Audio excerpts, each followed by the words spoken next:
में आज इस सवाल के साथ हम इस बहस को शुरू करेंगे। हाँ, आसाम में ये गलत घटना हुई है, लेकिन पूरे देश के इलेक्शन पर सवाल खड़ा कर देना किस हद तक जाए? ईवीएम का किसी भी निजी व्यक्ति के पास मिलना इज अ क्रिमिनल ऑफेंस। चुनाव हार जाए तो क्या ईवीएम हैक हो गई? लाई तो आप हो। मैंने पूछा आपसे भोपू इटली में बचता है, पिज्जा के बीज लेने गया था। अरे आप कहीं की हिटलर के हो? कौन हो आप? हिटलर की छोटी बहन हो। आप देख रहे हैं ये देश है हमारा, अमीश देवगन के साथ। नमस्कार, मैं हूं अमीश देवगन। न्यूज 18 पर आपका स्वागत है। इस हफ्ते ये देश है हमारा में हम बात करेंगे एक ऐसे मुद्दे की जो कि बहुत महत्वपूर्ण है, ईवीएम की। इस बार ईवीएम एक कैंडिडेट की गाड़ी से निकली तो पूरे लोकतंत्र पर सवाल खड़ा कर दिया। प्रियंका वाड्रा से लेकर राहुल गांधी तक तमाम लोग काफी सारे सवाल पूछ रहे हैं और कुछ हद तक कुछ सवाल जायज भी हैं, लेकिन कुछ अफसरों की गलती को क्या पूरे देश के लोकतंत्र से जोड़ा जा सकता है? यह देश है हमारा में आज इस सवाल के साथ हम इस बहस को शुरू करेंगे और मेरे साथ बीजेपी की तरफ से गौरव भाटिया और कांग्रेस की तरफ से सुप्रिया श्रीनेत जुड़ेंगी।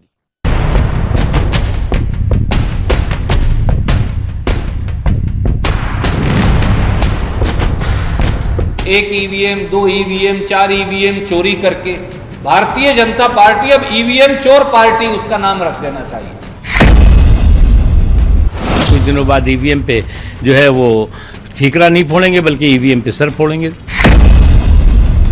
असम में दूसरे चरण की वोटिंग खत्म ही हुई थी कि ईवीएम वाला जिन्न बाहर आ गया। जरा ये तस्वीरें देखिए, एक गाड़ी है, गाड़ी में ईवीएम है, लेकिन ये ना तो प्रशासन की है ना ही चुनाव आयोग की। दरअसल ये गाड़ी असम के पथरकंडी में बीजेपी प्रत्याशी कृष्णेंदु पॉल की है। फिर इस गाड़ी में ईवीएम क्या कर रही है, इसी पर सियासी बवंडर खड़ा हो गया है।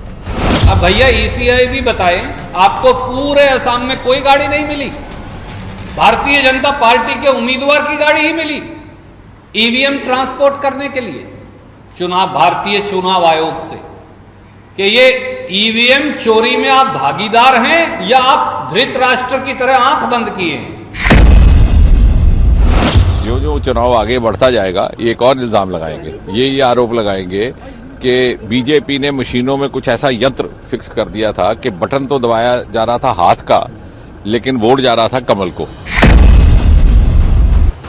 चुनाव आयोग का कहना है मतदान खत्म होने के बाद पोलिंग पार्टी जिस वाहन से निकले वो रास्ते में खराब हो गया।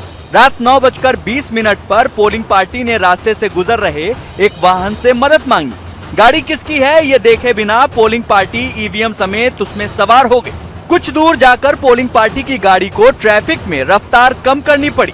उस दौरान भीड़ इकट्ठा हो गई, उन पर हमला हुआ और बंधक बना लिया गया।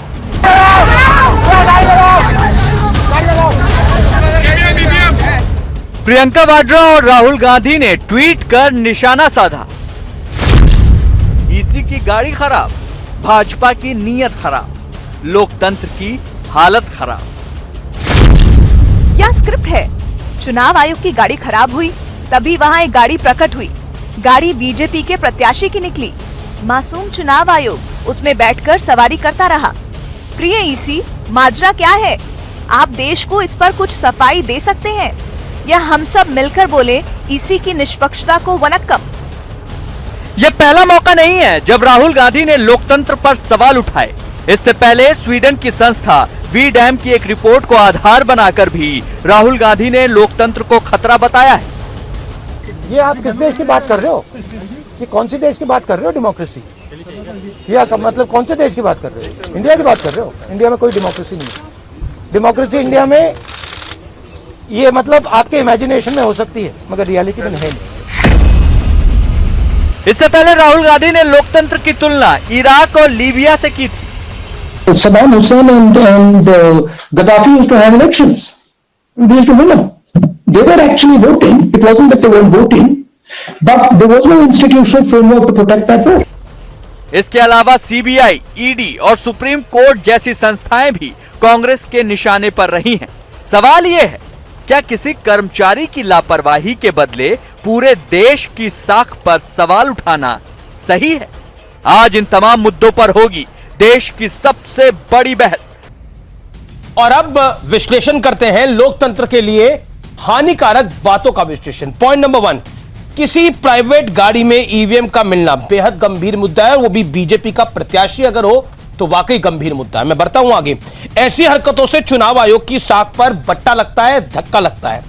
क्या किसी अधिकारी की गलती को पूरे सिस्टम पर थोपना सही है? यह सवाल मैं उठाता हूं। जिन अधिकारियों से ने गलती की उन्हें सजा दी जा चुकी है और रिपोर्ट भी आ चुकी है। संवैधानिक संस्थाओं पर आरोप लगाना लोकतंत्र के लिए कितना खतरनाक है मैं आपको बताता हूं। जब आप याद करिए राफेल का वो दौर, सुप्रीम कोर्ट पर सवाल उससे पहले खड़े हुए, राम मंदिर का फैसला आया, ऑनरेबल सुप्रीम कोर्ट और चीफ जस्टिस ऑफ इंडिया पर सवाल बार बार खड़े करे गए, मीडिया पर सवाल खड़े करे जाते हैं। मैं बढ़ता हूं आगे। चुनाव आयोग जैसी संस्था को राजनीतिक बताना किस हद तक जायज है, इसका भी आज हम जवाब ढूंढने की कोशिश करेंगे। मेरे साथ आज बड़ा लाभ लश्कर नहीं होगा मेहमानों का, मेरे साथ आज 2 धुरंधर प्रवक्ता होंगे जो अपनी अपनी पार्टी की बात को रखेंगे। मेरे साथ गौरव भाटिया जुड़े हैं, भारतीय जनता पार्टी के प्रवक्ता और सुप्रीम कोर्ट के एडवोकेट भी हैं, और साथ ही ये आसाम में बीजेपी का मीडिया भी देख रहे हैं। मेरे साथ सुप्रिया श्रीनेत है, कांग्रेस पार्टी की प्रवक्ता है, उनका भी अभिनंदन है। मैं सीधा रुख करता हूं, मेरे साथ 2 मेहमान हैं। गौरव भाटिया, बीजेपी का डेलीगेशन इलेक्शन कमीशन से मिल रहा है, लेकिन कांग्रेस कह रही है ये क्या खेला कर रहे हैं आप? आपके कैंडिडेट की गाड़ी से ईवीएम मशीन का निकलना आपके लिए कितनी बड़ी पॉलिटिकल एम्बैरेसमेंट है? जवाब दीजिए गौरव भाटिया। अमीर जी देखिए, सबसे पहले तो ये कहूंगा कि इलेक्शन कमीशन ऑफ इंडिया एक संवैधानिक संस्था है और अगर कुछ गलत पाया जाता है तो उस पे पूरी जो हमारी प्रक्रिया है चुनाव की, उस पे सवाल उठाना, इलेक्शन कमीशन ऑफ इंडिया पे सवाल उठाना, ये दिखाता है किस तरह से कांग्रेस पार्टी का, राहुल गांधी का खुद का दिमाग हैक हो रखा है। और मैं ये तथ्य जो बांटने जा रहा हूं ये दर्शकों के लिए भी है। क्या किया इलेक्शन कमीशन ने? जैसे ही उन्होंने इसका संज्ञान लिया उसके बाद इन सारे अधिकारी को, जो प्रिसाइडिंग ऑफिसर है और 3 पोलिंग पर्सनल हैं, इनको सस्पेंड किया, शो कॉज नोटिस दिया है। तीसरा, उन्होंने रीपोल के आदेश दे दिए हैं। और बड़ा ही महत्वपूर्ण बात उठा रहा हूं, ये जो प्रेस विज्ञप्ति है इलेक्शन कमीशन की, इसमें 2 बातें बड़ी महत्वपूर्ण है। ये जो पोलिंग एजेंट्स थे, ये तीनों लोग प्लस एक जो अधिकारी है नहीं जानते थे ये गाड़ी किसकी है, एक। और दूसरा, जो कंट्रोल यूनिट होता है, वीवीपैट होता है, और तीसरा बैलेटिंग यूनिट होता है, ये तीनों सील पाए गए। जब ये सील पाए गए तो कोई इस तरह का आरोप नहीं लगा सकता आप कि भारतीय जनता पार्टी ने। देखिए, आपको मैंने 1.25 मिनट दिया, 1 मिनट 10 सेकंड दिया आपकी बात को रखने के लिए। आप जिस प्रेस रिलीज की बात कर रहे हैं वो प्रेस रिलीज की कॉपी में पढ़ चुका हूं, तो इसलिए आपकी बताने की गौरव जी उसको आवश्यकता नहीं है। मेरा सवाल बहुत सीधा है, क्या आपको लगता है ये घटना सामान्य है? क्या आपको लगता है ये घटना सामान्य? अगर कांग्रेस की गाड़ी से इस तरह की ईवीएम निकलती तो आपका क्या रिएक्शन होता, क्या बोलते आप? सवाल बहुत बेसिक है, इसका जवाब दीजिए जिम्मेदारी के साथ गौरव जी। राहुल गांधी का दिमाग हैक हुआ है नहीं हुआ, विषय वो नहीं है। इस समय महत्वपूर्ण विषय यह है कि वो ईवीएम आपकी गाड़ी से, बीजेपी के कैंडिडेट की गाड़ी से कैसे निकली। देश इस पर जवाब चाहता है। अमीर जी, बहुत जिम्मेदारी से बोल रहा हूं और 2 तथ्य फिर रख दूं। पहली बात, आपने ये नहीं बताया था कि सारी मशीन सील्ड मिली थी। दूसरी बात, ये जो प्रत्याशी हैं इनकी गाड़ी इनके नाम पे है, क्या ये कांग्रेस पार्टी कह सकती है? क्या ये तथ्य प्रामाणिक रूप से तय हो गया है? और हां, ये असाधारण घटना नहीं है, ये मैं मानता हूं, लेकिन क्या इसकी वजह से पूरे इलेक्शन कमीशन ऑफ इंडिया पे सवाल उठा दे? ठीक है, जो सारे वहां पे सरकारी लोग ड्यूटी पे हैं, एक निष्पक्ष चुनाव करा रहे हैं 4 राज्यों में और 1 यूनियन टेरिटरी में, सबके ऊपर प्रचिन्ह लगा देना उचित है? और मैं ये जो मेरे पास जानकारी है, हो सकता है आप इसको नकार दें, लेकिन जो चुनाव आयोग को कैंडिडेट ने एफिडेविट दिया, कैंडिडेट का नाम है कृष्णेंदु पाल, और उन्होंने जो एफिडेविट दिया उसमें यह गाड़ी थी, तो इसका मतलब है ये कैंडिडेट की गाड़ी है, जो हमारी इन्वेस्टिगेशन है। ये भी जांच का विषय है। बिल्कुल इसकी जांच होगी, लेकिन मीडिया भी स्वतंत्र है अपनी इन्वेस्टिगेशन करने के लिए। मैं उस लिहाज से बोल रहा हूं, इसको कंफर्म चुनाव आयोग ही करेगा, वो अपनी जांच करेगा। उस जांच में हम खलल नहीं डाल सकते, उस जांच पर हम टिप्पणी नहीं कर रहे। लेकिन मैं पॉइंट रख रहा हूं, आपने बोला ये कैंडिडेट की गाड़ी है कि नहीं है, तो मैं आपको उसका बता रहा हूं कि कृष्णेंदु पाल के एफिडेविट में ये गाड़ी थी। इस पर आप क्या कहते हैं? अच्छा, ठीक है नहीं थी? मैं यही कहता हूं कि अगर सवाल इस पे उठाया जा रहा है कि हाँ ईवीएम जो है वो हैक हो सकती है या इस तरह से उसे ले जाया जा सकता है, तो आपको पता होना चाहिए पश्चिम बंगाल में भी ये मुद्दा उठा है कि ईवीएम का बटन दबाया और किसी और पार्टी के लिए और वोट जा रहा है भारतीय जनता पार्टी में, तो वहां तो कांग्रेस के राहुल गांधी गए नहीं, वहां तो कंप्लेंट हुई नहीं। इसका मतलब माना जा रहा है कि कांग्रेस पार्टी का पश्चिम बंगाल से कोई लेना देना नहीं। दूसरी बात, इलेक्शन कमीशन ऑफ इंडिया पूरी तरह से एक व्यक्ति कंट्रोल करता है, ये कांग्रेस पार्टी का वक्तव्य है, तो इलेक्शन कमीशन ऑफ इंडिया को मिलने आज क्यों गए हैं? आप ये भी प्रश्न पूछिएगा। नहीं, मैं जो कांग्रेस से कहते हैं पेपर बैलेट होना चाहिए। ठीक है गौरव, एक मिनट बस। पेपर बैलेट के समय में अमीर जी क्या होता था हम सब जानते हैं, बूथ कैप्चरिंग होती थी। अभी पश्चिम बंगाल में पंचायत चुनाव हुए थे पेपर बैलेट से, पूरे के पूरे बॉक्सेस जो हैं तालाब में मिले थे। तो ये हालत है, इसलिए ऐसे आरोप नहीं लगाने चाहिए जिससे संवैधानिक संस्थाओं को चोट पहुंचे। गौरव देखिए, मैं फैक्ट्स को रख रहा हूं, मैं आरोप नहीं लगा रहा, मैं फैक्ट्स को रख रहा हूं। मैं अब सुप्रिया श्रीनेत का रुख करता हूं। सुप्रिया श्रीनेत, फैक्ट ये है कि एक गाड़ी में ईवीएम मिली और वो गाड़ी बीजेपी कैंडिडेट की है, कृष्णेंदु पाल की है। लेकिन उसके बाद इलेक्शन कमीशन ने तत्काल प्रभाव से बड़ी कार्रवाई करी है और रीपोलिंग भी ऑर्डर कर दी है। लेकिन उसके बहाने पूरे देश के लोकतंत्र पर सवाल खड़ा कर देना किस हद तक जायज है? क्या आपको लगता है वो जस्टिफाइड है? सुप्रिया जी, विश्व के सबसे बड़े लोकतंत्र में चुनाव प्रणाली में जब गड़बड़ी होती है तो उस पर अगर लोकतंत्र पे सवाल नहीं उठेगा तो किस पर सवाल उठेगा, ये मैं जानना चाहती हूं। कुछ फैक्ट्स आपके सामने रखना चाहती हूं। एक हैंडबुक होती है और एक मैनुअल होती है जो returning officer, presiding officer, polling agent सबके पास होती है। उसमें किस तरह से ईवीएम को ट्रांसपोर्ट किया जाएगा उसकी पूरी जानकारी होती है। इसकी ड्रिल होती है, इसके ड्रेस रिहर्सल्स होते हैं। अगर ट्रांसपोर्ट करती हुई व्हीकल टूट जाती है तो पहले किन जगहों से व्हीकल बुलाई जाती है वो भी आपको बता दूं। नेबरिंग बूथ से, पैरामिलिट्री फोर्सेस से, लोकल पुलिस से, डीएम से, एसपी से, रिटर्निंग ऑफिसर से, और असम में 10 लाख से ऊपर गाड़ियां रजिस्टर्ड है। आपको लगता है कि यह महज संयोग है कि जब गाड़ी टूट जाती है तो गाड़ी वो मिलती है जो वहां के कैंडिडेट की है? और आपने बिल्कुल सही कहा, यह उनके एफिडेविट में AF10B0022 गाड़ी का नंबर है, ये उनके एफिडेविट में जो इलेक्शन कमीशन को जमा है अंकित किया गया है। यह बहुत बड़ा सहयोग है कि 10.5 लाख गाड़ियों में से एक गाड़ी कैंडिडेट की ही मिल जाती है। सबसे बड़ी बात तो यह है कि जो ट्रांसपोर्टेशन गाइडलाइंस है उसका जबरदस्त उल्लंघन हुआ है। मैं एक बात और बताना चाहती हूं आपके दर्शकों की सुविधा के लिए, ईवीएम का किसी भी निजी व्यक्ति के पास मिलना is a criminal offence under the Indian penal code. क्या कार्रवाई करी जा रही है, क्या कार्रवाई करी जा रही है इस क्रिमिनल ऑफेंस के लिए, मैं ये जानना चाहती हूं। मैं 2 चीजें और पूछना चाहती हूं, अगर आप मुझे 10 सेकंड का टाइम आपके पास 10 सेकंड है। फिर मेरे एक सवाल, दीपू में एक लग्जरी कार, जी हाँ, हाथीपुरा दीपू में लग्जरी कार के अंदर ईवीएम मशीन मिली। जमुना मुख में बिना सुरक्षा कर्मियों की ईवीएम चली जा रही थी। डिब्रूगढ़ में स्ट्रांग रूम में लोग दिखे। कलई गांव में लोगों ने बोला ईवीएम बूथ से गायब हो गई थी। इन सब बातों को देखते हुए आपको नहीं लगता कि प्रणाली पर, आपको नहीं लगता मिली भगत पर, आपको नहीं लगता चुनाव आयोग की विश्वसनीयता पर सवाल अपने आप उठ जाएंगे? हम थोड़ी सवाल उठाएंगे, आज देश की जनता जानना चाहती है कि जनादेश जो वो दे रही है। लेकिन आपने बोला लेकिन चुनाव आयोग की ये निष्पक्षता ही थी ना। देखिए सुप्रिया जी, चुनाव आयोग की आपके नेता भी मिले हैं चुनाव आयोग से, बीजेपी के नेता भी मिले हैं चुनाव आयोग से। यह चुनाव आयोग की निष्पक्षता ही थी ना कि तुरंत तत्काल प्रभाव से कार्रवाई की गई, सस्पेंड कर दिए गए हैं 7 अधिकारी, उसके बाद रीपोलिंग ऑर्डर हो गई है। लोकतंत्र के अंदर आपको मैं याद दिलाना चाहता हूं, बिहार, उत्तर प्रदेश के अंदर बूथ कैप्चरिंग होती थी।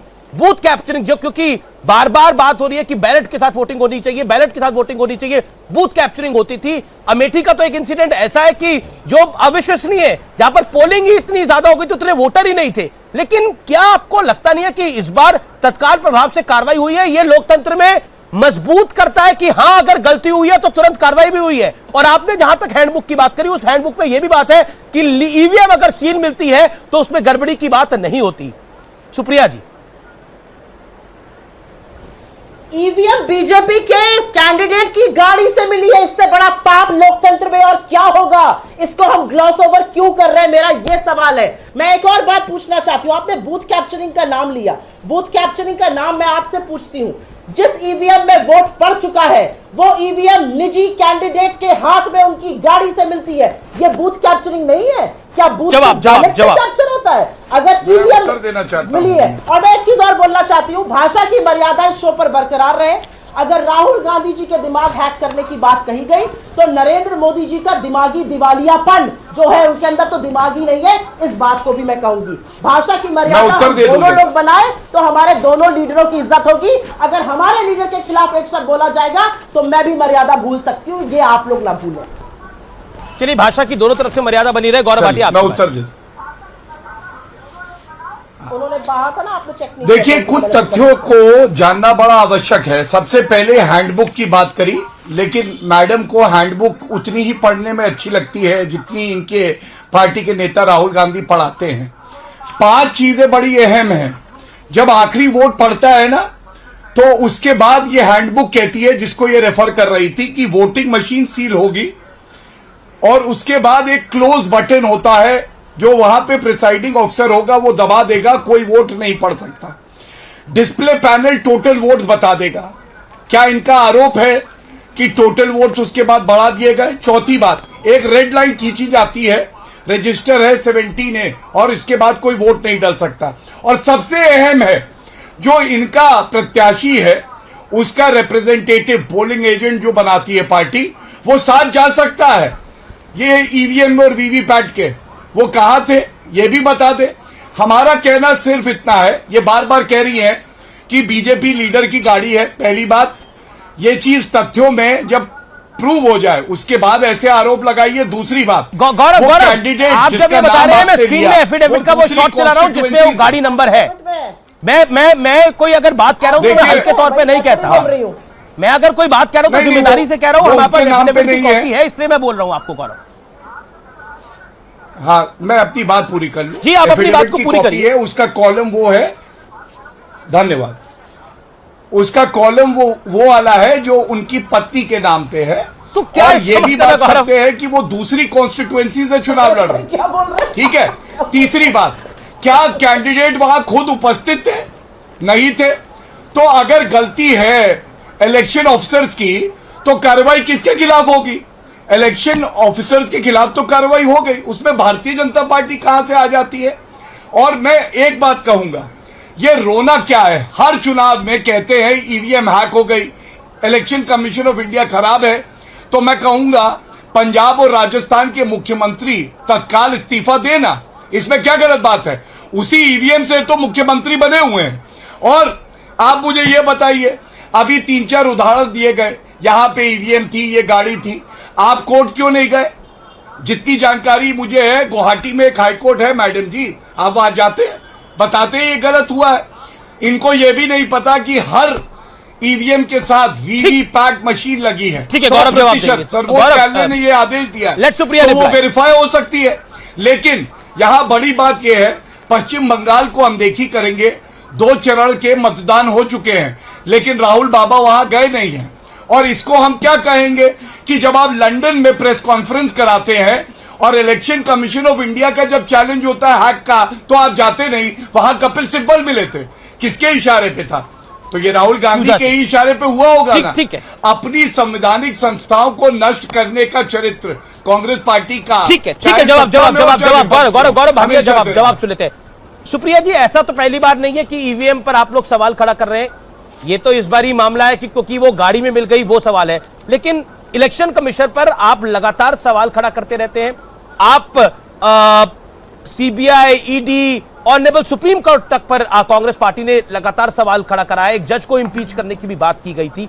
क्या आपको लगता नहीं है कि संवैधानिक संस्थाओं की मर्यादा को बरकरार रखना अगर सरकार की जिम्मेदारी है तो विपक्ष की भी जिम्मेदारी है? लेकिन क्या आपको लगता है, क्योंकि राहुल गांधी ने हाल ही में एक कन्वर्सेशन करी एक यूनिवर्सिटी के साथ, और उन्होंने भारत के लोकतंत्र को गद्दाफी और सद्दाम हुसैन यानी इराक के साथ और लीबिया के साथ कंपेयर कर दिया, वो किस हद तक जायज था? इसी लोकतंत्र में हम लोग हैं, इसी लोकतंत्र में आप अपनी बात को रख पा रही है बुलंदी के साथ। आप इलेक्शन कमीशन में भी इसी लोकतंत्र में मिल रहे हैं ना।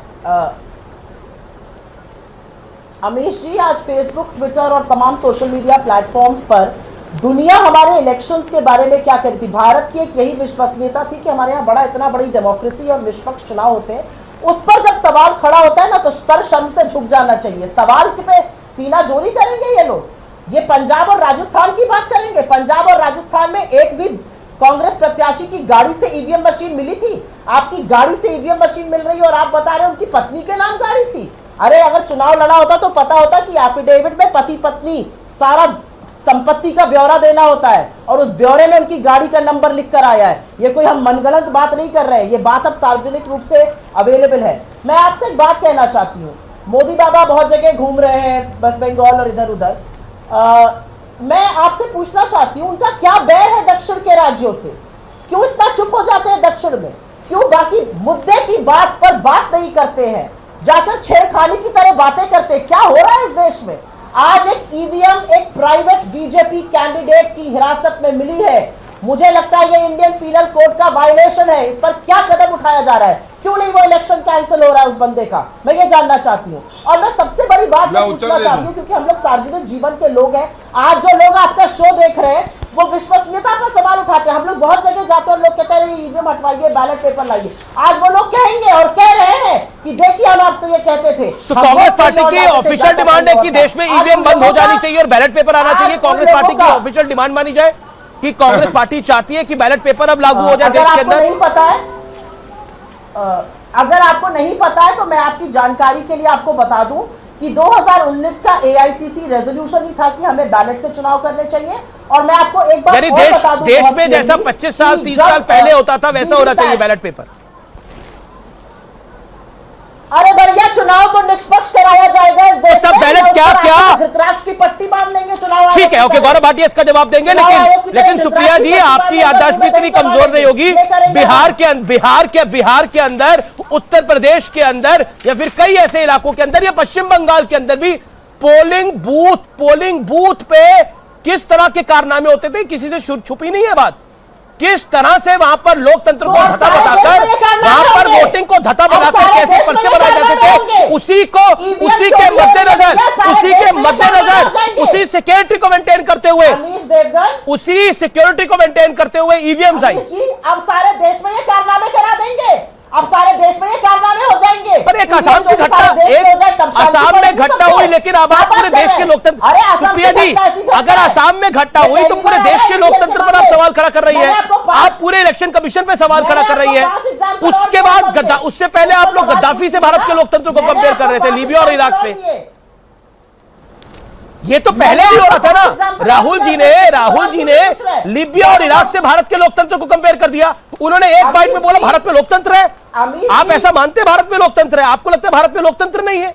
आप मानती हैं इस बात को कि भारत में लोकतंत्र नहीं है? आप डिनाई कर सकती है कि भारत में डेमोक्रेसी नहीं है? ईवीएम, अमीश जी, चुनाव की ईवीएम भाजपा के प्रत्याशी की गाड़ी। मैडम, खबर हम ही दिखा रहे हैं, वो खबर हम ही दिखा रहे हैं मैडम। लगता नहीं है कि आपको ये सबसे पहले कागज हम ही ने निकाला कि कैंडिडेट के एफिडेविट में था। ये सबसे पहले न्यूज 18 ने रिपोर्ट करा, न्यूज 18 आसाम ने सबसे पहले रिपोर्ट करा। उसके बाद राष्ट्रीय चैनल पे खबर आई है। ये उसके बाद किसी राष्ट्रीय चैनल पे खबर आई है कि न्यूज 18 आसाम ने सबसे पहले रिपोर्ट करा कि उस कैंडिडेट के नाम है वो गाड़ी। हम ही ने रिपोर्ट करा। इसीलिए ये खबर हम उठा रहे हैं, डिबेट भी हम उठा रहे हैं, लेकिन सवाल तमाम उठेंगे मैडम।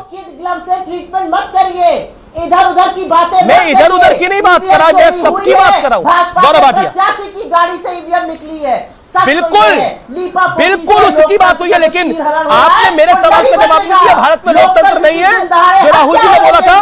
क्या भारत का लोकतंत्र इराक और लीबिया के बराबर खड़ा हुआ है? क्या एक घटना अगर अगर एक घटना कहीं हो जाती है तो हम बोलेंगे भारत का इलेक्शन कमीशन खराब है। वो लाखों करोड़ों अधिकारियों को क्या होगा जो जान की बाजी लगाकर कश्मीर से लेके कन्याकुमारी तक वोट करवाते जाते हैं। आपको पता होगा सुप्रिया जी, आपने इलेक्शन को कवर करा है बतौर जर्नलिस्ट। आप मुझे बताइए, उन अधिकारियों पर हम सवाल खड़ा कर रहे हैं, उन अफसरों पर सवाल खड़ा कर रहे हैं, उन टीचर्स पर सवाल खड़ा कर रहे हैं जो इलेक्शन कराने के लिए जाती है। हाँ, असम में यह गलत घटना हुई है, ये गलत है, लेकिन पूरे देश के इलेक्शन पर सवाल खड़ा कर देना किस हद तक जायज है? अगर ये ईवीएम नहीं, अमीश जी मेरी एक बात का जवाब दे दीजिए और भाजपा भी दे दे। अगर ये ईवीएम विपक्ष के किसी कैंडिडेट की गाड़ी से मिला होता तो आज हाहाकार मचता कि नहीं मचता?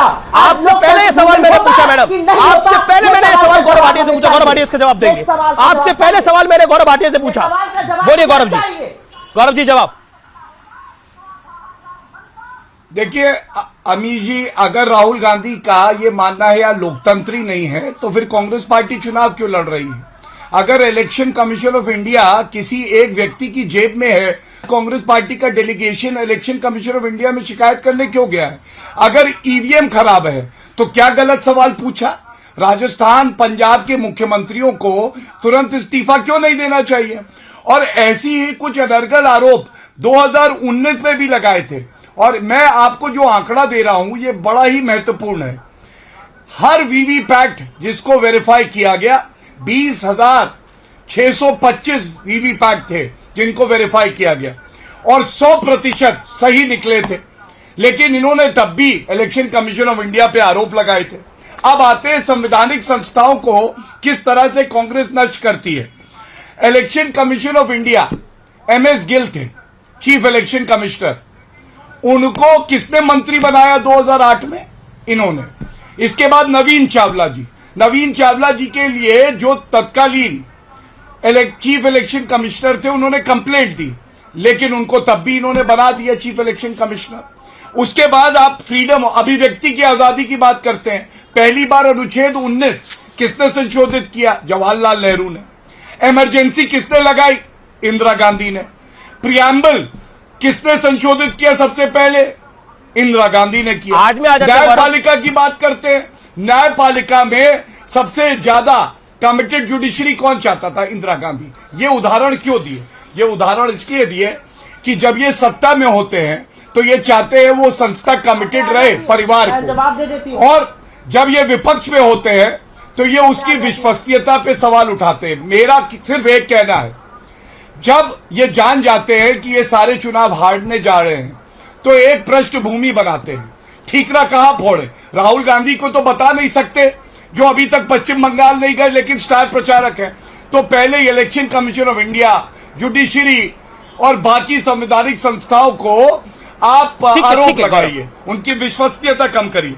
और यही बड़ी बात है, अगर किसी अधिकारी ने गलती करी उसके खिलाफ कार्रवाई हुई है, लेकिन अगर आप में दमखम है तो चुनाव लड़िए और जीतिए। ये नहीं कि पश्चिम बंगाल में फुरफुरा शरीफ और लेफ्ट के साथ है और उसके बाद केरल में आप लेफ्ट को ही जो है अपोज कर रहे हैं। ये किस तरह की दोगली राजनीति है? कोई विचारधारा बची है या सब बेच दी है? गौरव सब बेच दी है। ये देश है हमारा में फिलहाल रुकते हैं एक ब्रेक के लिए। आप देखते रहिए न्यूज 18। बबुआ जाएंगे पश्चिम बंगाल, स्टार प्रचारक के बारे में बोलेंगे? दाढ़ी वाले बाबा नहीं बोलेंगे। दाढ़ी वाले बाबा जी जाएंगे कहीं? हमारा संत समाज अगर दाढ़ी रख लेता है तो बड़ी दिक्कत होती है।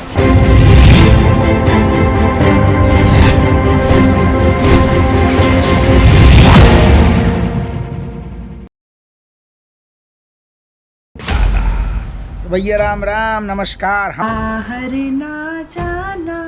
कुछ बता रहे हैं, कुछ चेता रहे हैं।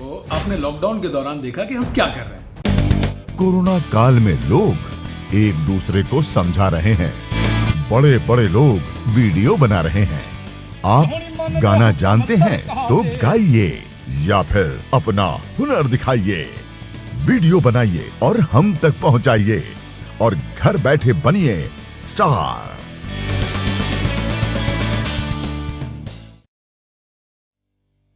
न्यूज 18 इंडिया आपका पसंदीदा नेशनल न्यूज चैनल उपलब्ध है डिश टीवी के चैनल नंबर 663 और D2H के चैनल नंबर 306 पर। कोरोना की हर खबर देखते रहिए न्यूज 18 इंडिया पर। अहम है विचार सरकार के फैसलों पर, लोगों का रेजिस्टेंस सड़कों पर। जरूरी है खरी बात हर किसी की भागीदारी पर, और सवाल उठाने से ही मिल पाएगा जवाब। उनकी चिंताएं किस तरह की? आप कोरोना से लड़िए, आपके लिए हम करेंगे कोरोना पर हर एक सवाल। प्राइम डिबेट सिर्फ न्यूज 18 राजस्थान पर।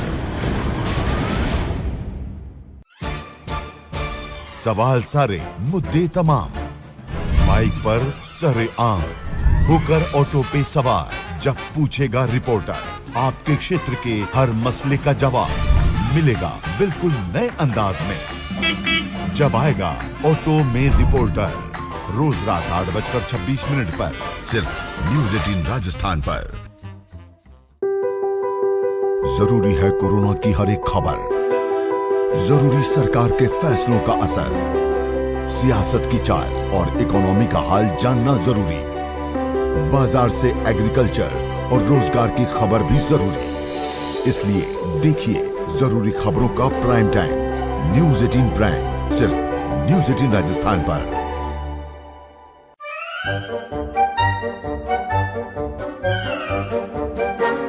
अखबार हुआ ठप, आउटडोर हुआ बेकार, टीवी ही दे रहा है विज्ञापन को तेज रफ्तार। करोड़ों दर्शकों तक न्यूज 18 पहुंचाएगा आपका ऐड।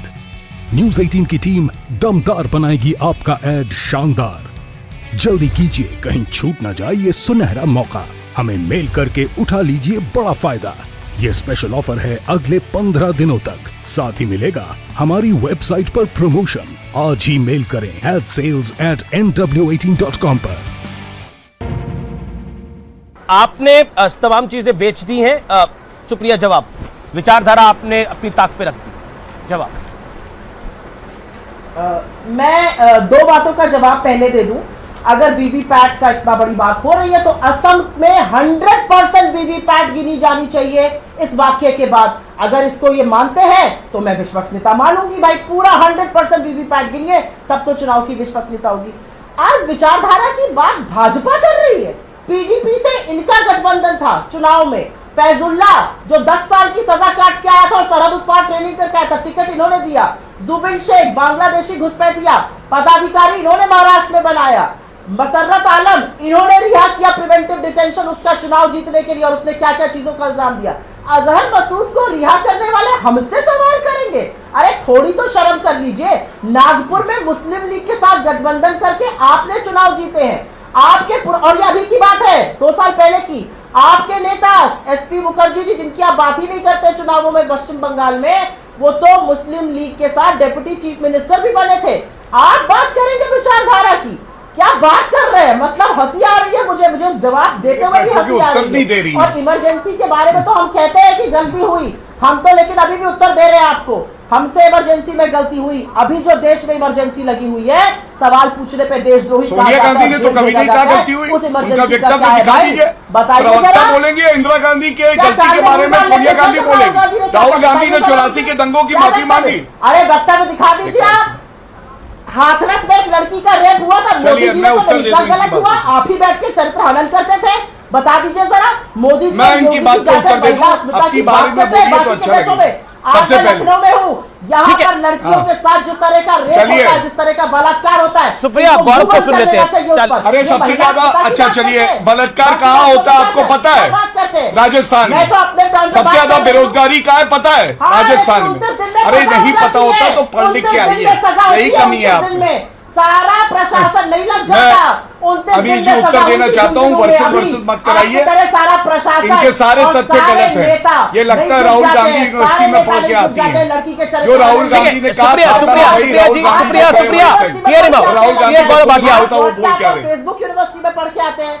आप तो फेसबुक और व्हाट्सएप यूनिवर्सिटी से पास। ठीक है, उसका भी जवाब दे देंगे कि व्हाट्सएप और फेसबुक यूनिवर्सिटी से पढ़ के आते हैं, उसका भी जवाब दे देंगे गौरव भाटिया। अब 40 सेकंड सुन लेना चाहिए। गौरव जी बोलिए। ठीक है, सबसे पहले इन्होंने कहा 100% जो वीवीपैट है उनको वेरीफाई कराना चाहिए। देखिए यही होता है अमीर जी, जब आप संविधान की सर्वोच्च न्यायालय की कदर नहीं करते, सम्मान नहीं करते। सर्वोच्च न्यायालय का जजमेंट आया था 2019 की काउंटिंग से 2 दिन पहले कांग्रेस पार्टी ने एक पिटीशन लगा दी थी, उसमें सारी गाइडलाइंस जो है वो डाली गई। 2 साल का समय मिला। अगर आप कहीं भी समझते बदलाव आना चाहिए तो जाते कोर्ट, नहीं गए। सर्वोच्च न्यायालय से ऊपर भारतीय जनता पार्टी, और मैं तो नहीं हूं, कांग्रेस पार्टी ये मानती होगी। दूसरी बात, पेपर बैलेट के समर्थन कर रहे हैं। देश को आप 25 साल पीछे ले जाना चाहते हैं। बूथ कैप्चरिंग कैसे हुई, मैंने उदाहरण दिया। पश्चिम बंगाल में पंचायती चुनाव में बैलेट बॉक्सेस तालाब में मिले। 33% सीटें ऐसी थी जो अनअपोज टीएमसी के गुंडे जीते। ये यही चाहते हैं। तीसरी बात, मेरे प्रश्न का उत्तर क्यों नहीं दिया? पश्चिम बंगाल में अभी तक आपके स्टार प्रचारक, 3 स्टार प्रचारक 4 में सबसे ऊपर लिखे हैं इन्होंने। पहला, सोनिया गांधी गई नहीं, राहुल गांधी गए नहीं, प्रियंका वाड्रा गई नहीं, मनमोहन सिंह जी भी शायद नहीं गए। तो भैया स्टार प्रचारक किस लिए हैं? इटली के चुनाव के लिए हैं। और मैं एक बात बिल्कुल स्पष्ट कर दूं, अगर अधिकारी की गलती है या किसी और व्यक्ति की गलती है, यह इलेक्शन कमीशन ऑफ इंडिया जांच भी करवा सकता है, मुकदमा भी दर्ज हो जाना चाहिए और उसके बाद कार्रवाई भी होनी चाहिए। लेकिन यह आदत ठीक नहीं कि चुनाव जीते तो कहे वाह वाह ये कांग्रेस की जीत है राहुल गांधी के नेतृत्व में, और चुनाव हार जाए तो कहे ईवीएम हैक हो गई, इलेक्शन कमीशन बुरा है। ये दोगला चरित्र जो है इसको उजागर करने की आवश्यकता है। और अंत में एक बात, सुप्रिया, एक्चुअली कांग्रेस के साथ दिक्कत, आपने अपनी बात को रखा गौरव जी, अब सुप्रिया जी उसका जवाब देंगी अपनी टर्न पे। सुप्रिया जी, क्योंकि कांग्रेस ईवीएम पे लगातार 2015, 2016 के बाद लगातार सवाल खड़ा करती रही, इसलिए ये बड़ा विषय है। आज मीडिया इसको अच्छे से कवर भी कर रहा है, रिपोर्ट भी कर रहा है, फैक्ट्स भी इसमें लेके आ रहा है, नए नए एक्सपोजे भी इस पूरे विषय पे हो रहा है। लेकिन कांग्रेस पार्टी की विश्वसनीयता ईवीएम को लेकर जब कटघरे में इसलिए आ जाती है क्योंकि आप हर बारी, हर चुनाव के बाद, हर नतीजों से पहले ईवीएम पर सवाल खड़ा कर देते हैं। देखिए, एक बात तो मैं सीना ठोककर और पूरी ईमानदारी से आज कह के जा रही हूं शो पर, असम में हम बड़े तरीके से जीतेंगे, पुरजोर जीत हमारी होगी। और इसीलिए इस मुद्दे को चुनाव के परिणाम आने से पहले उठाना जरूरी है, क्योंकि उसके बाद उठाओ तो लोग कहते हैं लूजर है इसलिए बोल रहे हैं। हम आज मैं कह के जा रही हूं, हम बड़े पुरजोर तरीके से चुनाव जीतेंगे और इसलिए हम इस मुद्दे को उठा रहे हैं कि ये बखिया उधेड़नी, पर्दा उठना विश्वसनीयता पर जरूरी है। बड़ी बात जो साख पर सवाल उठा है चुनाव आयोग की, उस पर पर्दा उठना जरूरी है। मैं ये कह के जा रही हूं और मैं वो फालतू जबानी जमा खर्च नहीं करती हूं कि सर मुरादूंगी वो तिरा के शो पर बैठ जाऊं जो ये प्रवक्ता कर चुके हैं। मैं आज सर ऊंचा करके कह के जा रही हूं, चुनाव हम जीतेंगे, लेकिन उसके बाद भी जो काम बीजेपी कर रही है वो लोकतंत्र के खिलाफ है और इसलिए इस पर सवाल उठाना जरूरी है। लोकतंत्र की साख पर जिस दिन सवाल उठ जाएगा उस दिन हमारा और आपका किसी का यहां पर बैठने का कोई मतलब नहीं रहेगा। ओके, गौरव भाटिया, चुनाव वो जीत रहे हैं लेकिन लोकतंत्र को बचाने के लिए आगे आ रहे हैं। चुनाव वो जीत रहे हैं, 100% कॉन्फिडेंट है सुप्रिया श्रीने असम के अंदर। आप तो असम में बैठे हुए थे। अभी जी मैं भी ये देखिए सीना ठोक के कह रहा हूं, असम की बात कर रही थी, असम हम जीत रहे हैं, कहिए तो आपका भी सीना ठोक दूं। और एक बार मुझे और याद आता है, 2019 के चुनाव से पहले कांग्रेस के प्रवक्ता सीना भी ठोक रहे थे, बहुत कुछ ठोक रहे थे। जनता अब चुप कराइए। देखिए यही इनकी दिक्कत है। अभी ये चाहती है अभद्र भाषा का इस्तेमाल करें, फिर जवाब मिले, फिर चिल्लाने लगे। ये मैं नहीं चाहता हूं। आज सुनिए, 2019 के चुनाव इनके प्रवक्ता आते थे और ये खुद भी चुनाव लड़ी थी। इनकी जमानत जब्त हुई, प्रवक्ता 1 महीने 2 महीने के लिए गायब हो गए डिबेट से। डिबेट में ही नहीं आए। वो क्यों नहीं आए? इनको पता है ये चुनाव हारने जा रहे हैं, ठीकरा फोड़ने के लिए EVM election commission of India. दूसरा, मेरे बालों की बात कर रही थी ना, मैंने कहा था प्री पोल अलायंस कौन जीता? भारतीय जनता पार्टी और शिवसेना। मुख्यमंत्री पहले शपथ किसने ली? भारतीय जनता पार्टी। और सोनिया गांधी ने कहा था मेरे बच्चे भीख मांग ले, राजनीति में नहीं आएंगे। उनके बारे में 2 शब्द बोलिएगा। तीसरी बात, शरद पवार इनकी बात से सहमत नहीं है, कहते हैं पेपर बैलेट नहीं होना चाहिए, ईवीएम ठीक है। वीरप्पा मोइली इन्हीं की पार्टी के नेता है, वो भी कहते हैं ईवीएम ठीक है। अरे पहले G23 23 ही नेता बचे हैं, 23 प्लस 3 खानदानी नेता, उन 26 नेता बचे हैं। आपस में एक मत तो बना लीजिए, उसके बाद आके बोलिएगा। और माफी मांगने की बात है तो इमरजेंसी और 84 के दंगों के लिए ना सोनिया गांधी ने ना राहुल गांधी ने माफी मांगी है। जिस दिन मांग ले उसके बाद आप प्रवक्ता है, फिर से कहूंगा। ठीक है, जवाब आपने कई सवाल उठाए, आपने कई सारी बातों को बोला। ओके सुप्रिया, जवाब। लीडर ऐसे है कि आप उनका व्यू ही नहीं रख पाती हैं। ओके सुप्रिया। हाँ, आपके लीडर इतनी लंबी लंबी छोड़ के चले जाते हैं कि उनका व्यू आप नहीं रख पाते, आप डिफेंड ही नहीं कर पाते। छोड़ू फिर देखो, फिर बोल रहा हूँ, पश्चिम बंगाल जाएंगे बबुआ की नहीं जाएंगे? बाद में मेरी बात सुनिए। बबुआ जाएंगे पश्चिम बंगाल, स्टार प्रचारक के बारे में बोलेंगे? दाढ़ी वाले बाबा नहीं बोलेंगे। दाढ़ी वाले बाबा जी जाएंगे कहीं? दाढ़ी वाले बाबा जी, हाँ, जब बबुआ दाढ़ी जो है संत समाज के लोग भी रखते हैं, अपमान करेंगे। कुछ लोगों की दाढ़ी तो बहुत पसंद है, कुछ लोगों की दाढ़ी तो राहुल कहते हैं मुस्लिम पार्टी है, नहीं, कुछ लोगों की दाढ़ी बड़ी अच्छी लगती है। हमारा संत समाज अगर दाढ़ी रख लेता है तो बड़ी दिक्कत होती है। अरे मैडम, आपकी दाढ़ी थोड़ी ना बार बार हाथ दिखा रही है। मैं पूछ रहा हूँ, कुछ लोगों की दाढ़ी से प्यार है और कुछ लोगों की दाढ़ी बड़ी अच्छी है।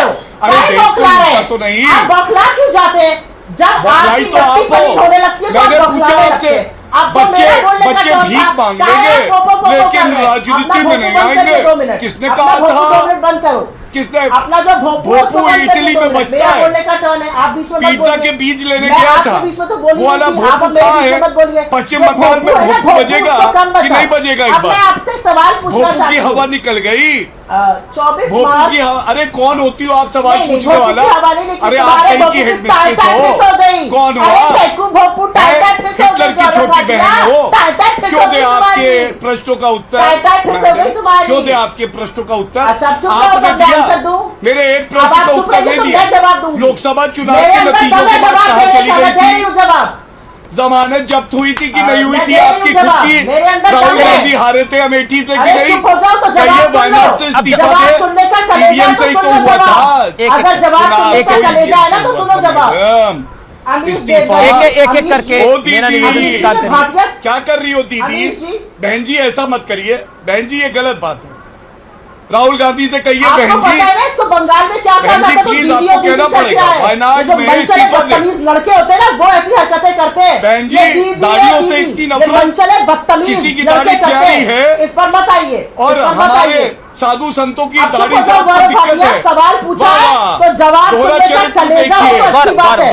गौरव जी, अच्छा मेरा आप दोनों से निवेदन है, मैं मैडम, अच्छा बहन जी, गौरव आपने अपनी बात को रखा, आपने अपनी बात को रखा। सुप्रिया जी एक सेकंड, सुप्रिया जी एक सेकंड, गौरव जी प्रश्नों का उत्तर तो ले लीजिए। गौरव सुप्रिया को आप 50 सेकंड दीजिए उनकी बात को रखने का। Gaurav Bhatia, commission of India क्यों जाते हैं ये जब एक व्यक्ति की जेब में है? ठीक है, आपने ये सवाल पूछा, आप इसका जवाब भी तो सुनिए। गौरव भाटिया, सुप्रिया, गौरव भाटिया की बात का भी जवाब दीजिए। इलेक्शन कमीशन ऑफ इंडिया अगर एक व्यक्ति की जेब में है तो आप इलेक्शन कमीशन ऑफ इंडिया क्यों जाते हैं, चुनाव क्यों लड़ते हैं? जवाब। इनकी बारी में मैं नहीं बोली थी, लेकिन ये मेरी बारी में बोलेंगे। मुझे पता जब मट्टी पलीद होती तो ये लोग बोलने लगते हैं। इलेक्शन कमीशन जाना हमारा संवैधानिक हक है ना। अभी संविधान को तो सस्पेंड नहीं कर दिया गया है इस देश में, तो इलेक्शन वॉचडॉग, इलेक्शन का जो देख रेख में जिसकी होता है इलेक्शन कमीशन, वहां तो हम जाएंगे ही। हाँ, इलेक्शन कमीशन की साख पर भी सवाल है, ये लोकतंत्र पे हम कहेंगे और ये सवाल उठाना जरूरी है। और ये सवाल सारा देश पूछ रहा है आज। मैं एक चीज जरूर कहना चाहती हूँ, वेस्ट बंगाल की बार बार बात होती है, जो हमारी सीटें हैं वो लास्ट 3 फेजेस में है। तो आप देखेंगे कि जब हमारे नेता बाकी जगहों की जहां पे अभी चुनाव हो रहे हैं उससे खाली हो कि वो वहां जाएंगे, इससे क्यों इतने परेशान हो जा रहे हैं? मैं एक बात, क्योंकि आपने पश्चिम बंगाल की बात करी, क्योंकि आपने पश्चिम बंगाल की बात करी।